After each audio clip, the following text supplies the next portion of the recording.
How we doing today, Planet Earth? My name is Ian Fox, and in the spirit of Easter, today we're going to be discussing Easter eggs. Since good old Resurrection Day is finally upon us in 2024, I've been thinking back on one of the coolest experiences that I, and I'm sure many others out there, had the privilege of experiencing as children in one way or another.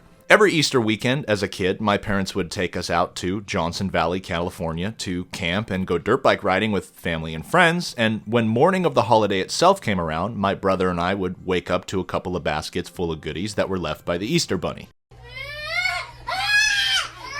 Once everyone woke up and the camp was full of life, all the parents would bring the kids out of the campers and send us on a huge scavenger hunt to run around and search for those bright and colorful plastic Easter eggs full of candy that were hidden in super obvious places, as well as some more challenging locations to keep us on our toes.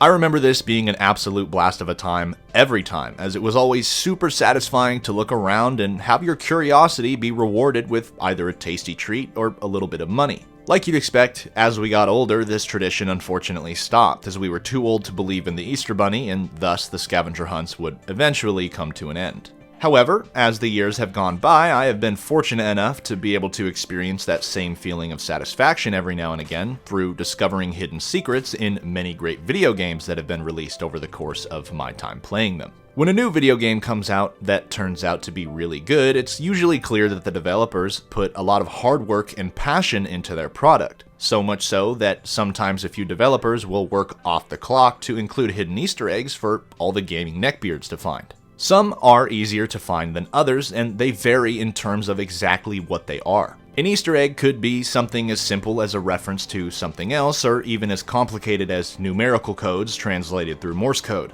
I'm looking at you, Battlefield 4.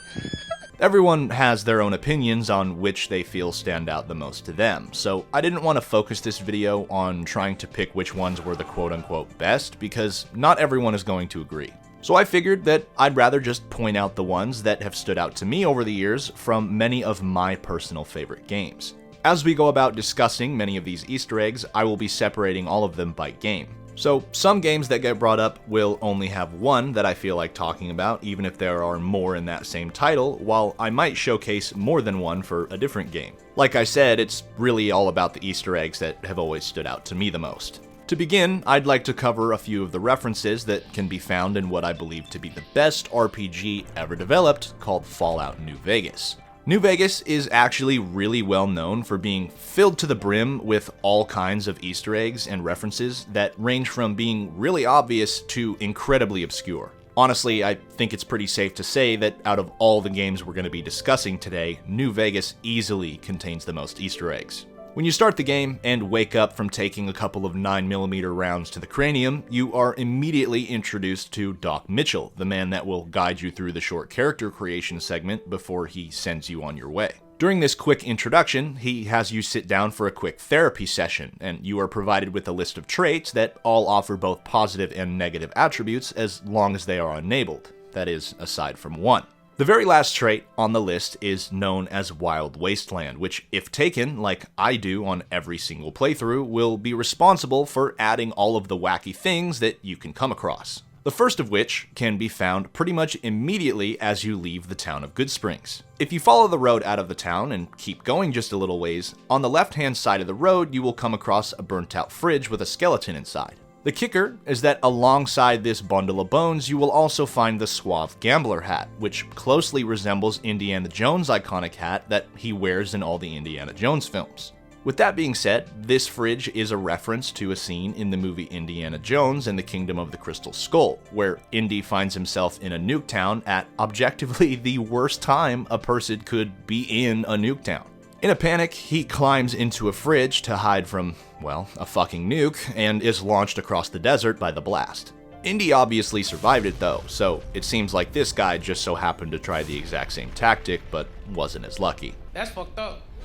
This next one I actually came across for the first time on my most recent playthrough of New Vegas, and it happens near the end of the main storyline. By this point in the story, you've already chosen which faction you're going to fight for, and if you're serving the NCR, Mr. House, or doing an independent run, you can protect President Kimball of the NCR from a plot on his life by Caesar's Legion. In my most recent run of the game, I was watching the president give his speech while in the crowd when I saw an NCR sniper get thrown off a nearby tower by another NCR sniper.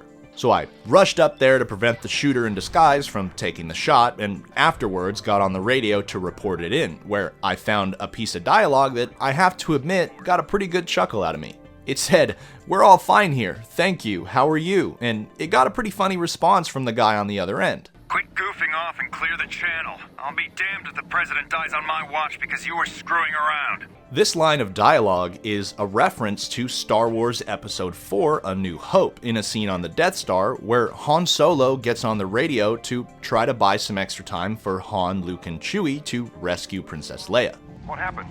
Had a slight weapons malfunction, but everything's perfectly all right now. We're fine. We're all fine here now, thank you.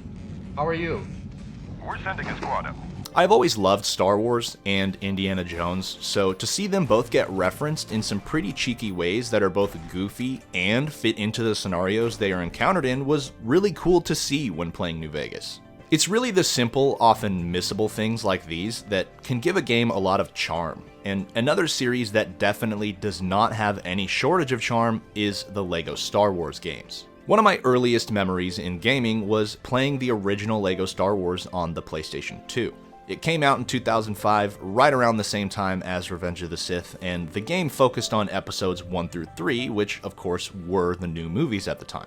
Back when it came out in 2022, I picked up the new LEGO Star Wars The Skywalker Saga and had high hopes for it, as I loved the original titles as a kid and was looking forward to jumping back into the world of LEGO after so many years. Since the prequel trilogy is my personal favorite of the three, I jumped straight into Episode 1, The Phantom Menace, and to my pleasant surprise, during the very first level of the game, I was going through, destroying all the stuff and collecting the studs, as you do in a LEGO game, and when I turned a corner, I saw this little box. That is the cover art of the original game, just sitting right there for me to find.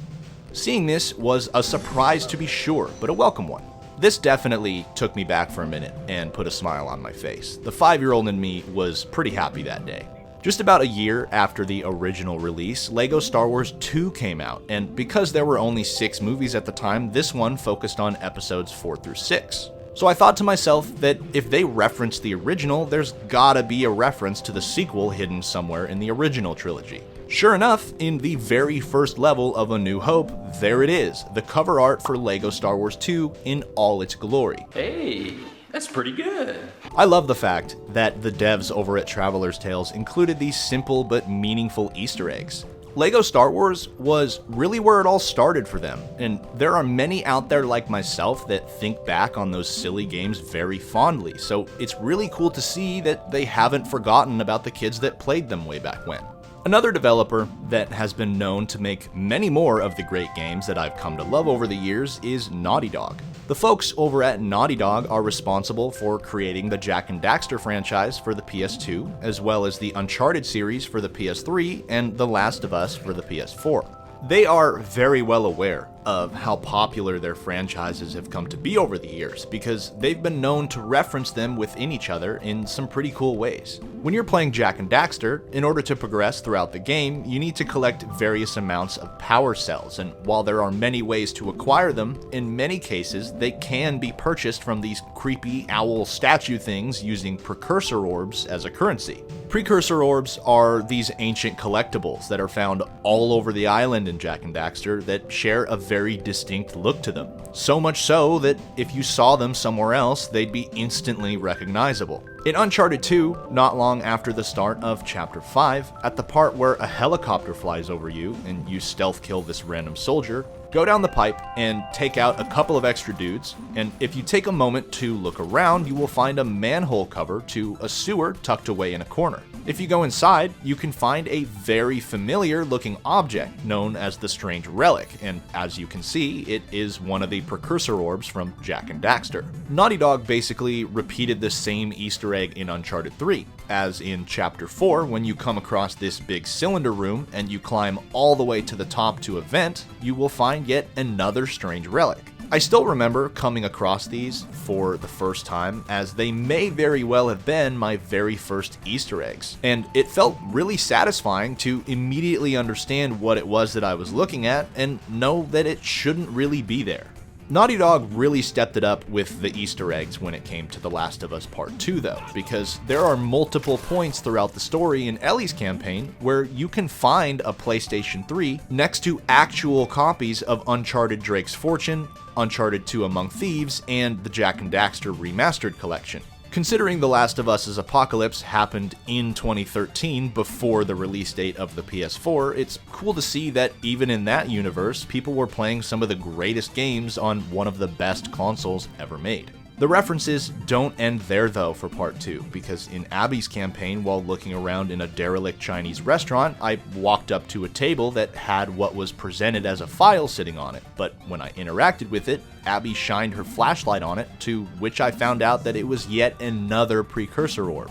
Every single time I came across one of these Easter eggs, I couldn't help but just stop to admire them for a moment with a huge smile on my face. The next Easter eggs I wanted to take a look at lie in the Resident Evil series. Resident Evil has always been one of those franchises where every game has something to laugh at. A prime example of this is the god-awful voice acting that the first game had. Stop it! Don't open that door! That was too close. You were almost a Jill sandwich. It's a weapon. It's really powerful, especially against living things. Capcom loves to reference themselves in their own games, especially when it comes down to the countless goofy moments in the series. Resident Evil 5 is one of those games that at times goes a little bit over the top, and there's one moment in particular where one of the main characters, Chris, does something that got memed into oblivion. If you've played it before, you already know what I'm getting at here. The final boss fight of Resident Evil 5 takes place in a volcano, and during the fight, he and his partner Sheva get separated. Sheva is in trouble, and he needs to find a way to create a path so that he and his partner can meet up again and watch each other's back. Chris, being the buff, roided out mofo that he is, looks at this gigantic boulder, and he's like, I'm gonna fuck you up. He just hits it so hard that it goes flying into the lava. After this, he rendezvous with his partner, they take down the bad guy, and ultimately save the day. It was a pretty jarring moment, but it was definitely good for a laugh, and for obvious reasons, it became a meme. Capcom clearly thought it was pretty funny too, because it was referenced in Resident Evil 8. During one of the boss fights in a later part of the game, the boss calls Chris, well, I'll just play it for you.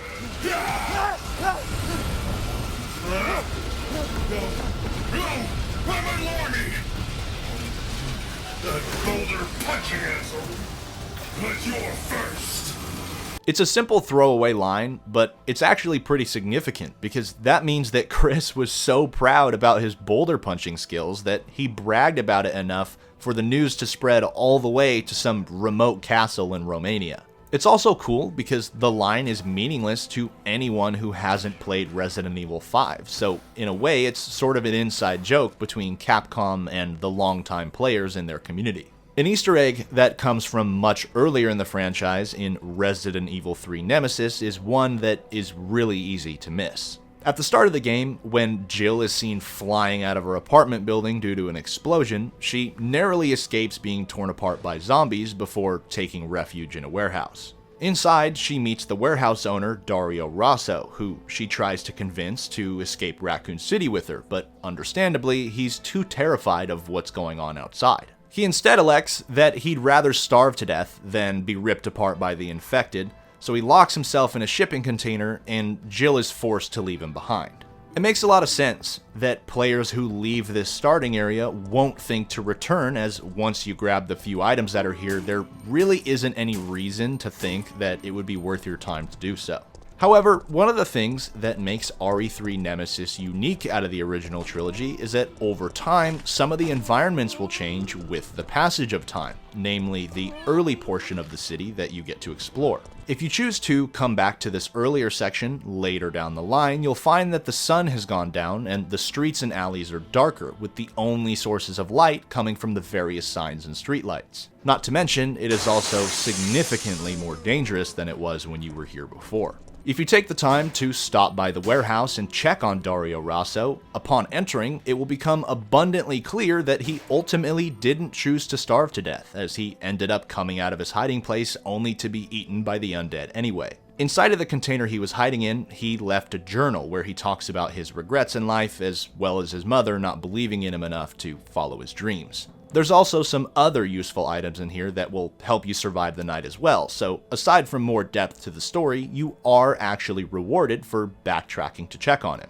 What happened to Dario is pretty tragic, as his reasons for staying behind are pretty justifiable, but despite him being a bit of a coward, he really didn't deserve to go out that way.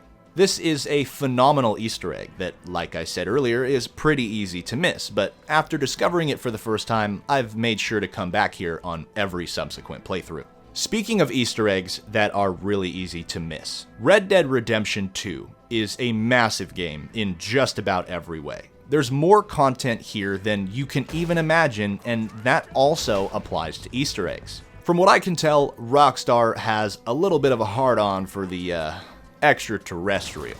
Those who take the time to explore the territory surrounding a small town by the name of Emerald Ranch may come across an old, dilapidated cabin near a small lake. This cabin doesn't look like much from the outside, but when entering, the player is met with something pretty interesting, and this one's got layers. Onions have layers? When entering, the first thing that draws the eye are the large amount of skeletons scattered around the room. Most of them seem to have passed on while laying in their bunks. The thing is, at the other end of the cabin, another skeleton sits at a desk facing you as you enter. Getting closer, you can find a piece of paper sitting in front of this dead guy titled Mysterious Sermon. When picked up, it reads, "At the second hour under the half moon, by the great love and grace of our Savior, Kukawaba, voyager of time and galaxies, we cast off our corporal shells so his vessel can take our spirits to the promised realm, to live in peace and power until the 2000th year, when we will return for the new chosen, and worship once again at the peak of Mount Shan. In his love we rejoice always." So after reading this, there are only more questions to be answered, and luckily there are some clues that lie in this note. Quite literally, the first line gives us a pretty big piece to the puzzle. At the second hour under the half moon. Clearly, the second hour is 2 a.m. Leaving the cabin to go find a place to get some rest, sometime around 2 a.m., we return to the cabin and are met with something that's a little out of this world. A UFO appears, shining an ominous green light into the cabin as it glides back and forth. When you exit the cabin, you seemingly spook the UFO because it quickly darts back into the unknown.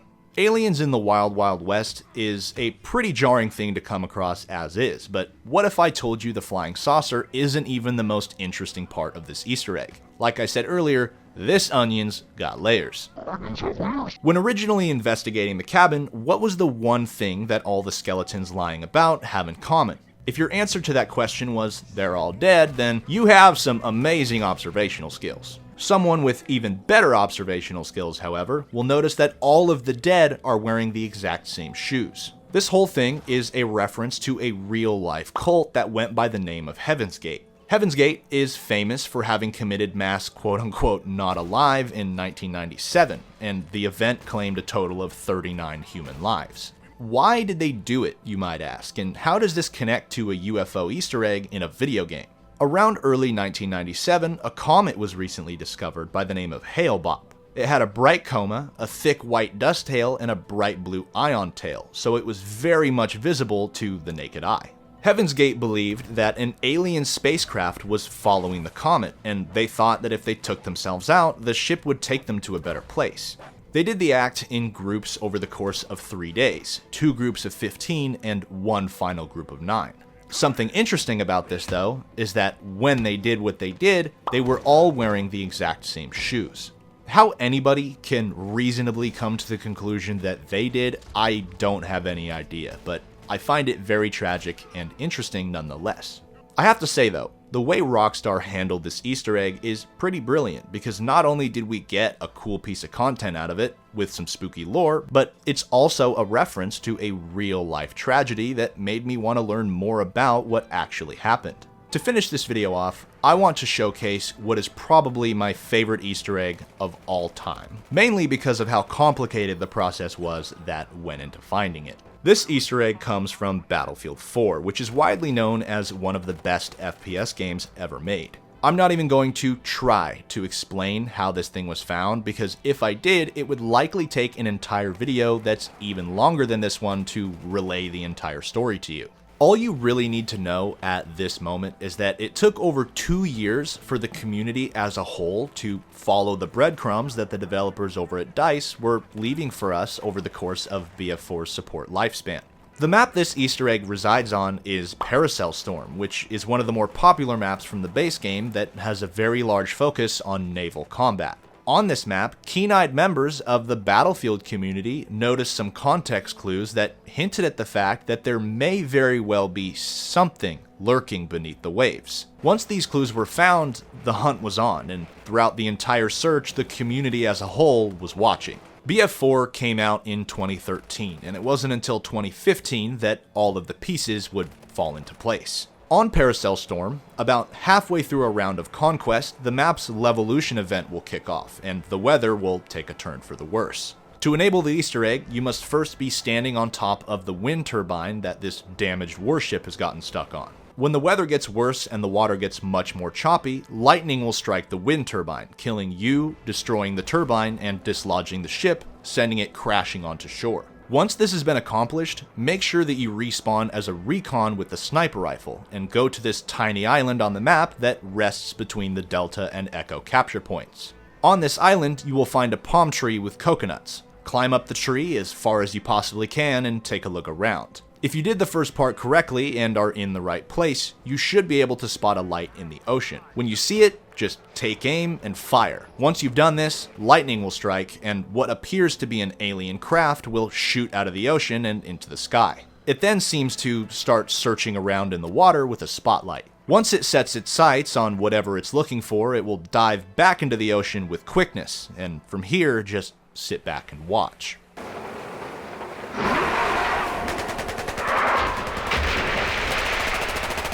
The search for the Megalodon on Paracel Storm is one that I look back on very fondly, as I was really into Battlefield 4 back in the day, and I was there every step of the way as the community worked to solve this mystery. It took so long that it almost felt unbelievable when word got around that it was finally solved, but I can say in hindsight that all of that time was not in vain, as it was totally worth it. What makes the whole thing even cooler is that a reward for the community's perseverance, once the Easter egg has been completed, you are given the DICE developer exclusive soldier camo. Not only does it look really cool as it turns your gear into a slick black color, but it also has a function in that other players who are using FLIR or IRNV heat sensing sights can't spot you as easily, which is a really nice bonus. I have to be honest with you guys. Making this video and having a reason to go back and get all the footage that you've seen here has been an absolute blast for me. Once you're aware of a secret that's in a game, you might not always try to trigger it again, as that initial feeling of satisfaction can't really be repeated the next time you see it, but